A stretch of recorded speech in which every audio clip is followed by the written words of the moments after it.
जब आप किसी कछुए पर गोली चलाते हैं तो शायद आपको लगे कि गोली उसके कठोर खोल से टकराकर टूट जाएगी, लेकिन असल में इंसानी खोपड़ी अधिकतम लगभग 500 पाउंड का दबाव सह सकती है, जबकि कछुए का खोल लगभग 2000 पाउंड तक का दबाव सहने की क्षमता रखता है। लेकिन एक साधारण गोली करीब 24,000 पाउंड तक का दबाव उत्पन्न करती है। इसीलिए जब गोली कछुए के खोल से टकराती है तो वह आसानी से उसे भेद कर पार कर जाती है।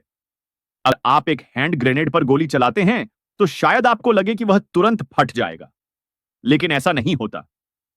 हैंड ग्रेनेड के अंदर बहुत कम मात्रा में विस्फोटक होता है और गोली का उस विस्फोटक हिस्से को सटीकता से लगना बेहद मुश्किल होता है। यहां तक कि अगर गोली सीधे विस्फोटक हिस्से पर भी लगे तो भी उसमें इतना ऊर्जा नहीं होता कि वह ग्रेनेड को विस्फोटित कर सके। टकराए तो क्या होगा? शायद आप सोचें कि आतिशबाजी जल उठेगी और उड़ जाएगी, लेकिन यह गलत है। ज्यादातर आतिशबाजियों में फ्लैश पाउडर होता है जिसे जलने के लिए लगभग 300 डिग्री सेल्सियस तापमान की जरूरत होती है, जबकि गोली की तापमान केवल लगभग 200 डिग्री सेल्सियस होती है। इसलिए गोली सिर्फ आतिशबाजी को चीरकर निकल जाती है, लेकिन उसे जलाती नहीं। अंत में बात करें, अगर गोली किसी परमाणु बम से टकराए तो क्या वह विस्फोट होगा? शायद आपको लगे कि गोली से परमाणु बम फट जाएगा, लेकिन ऐसा नहीं होता।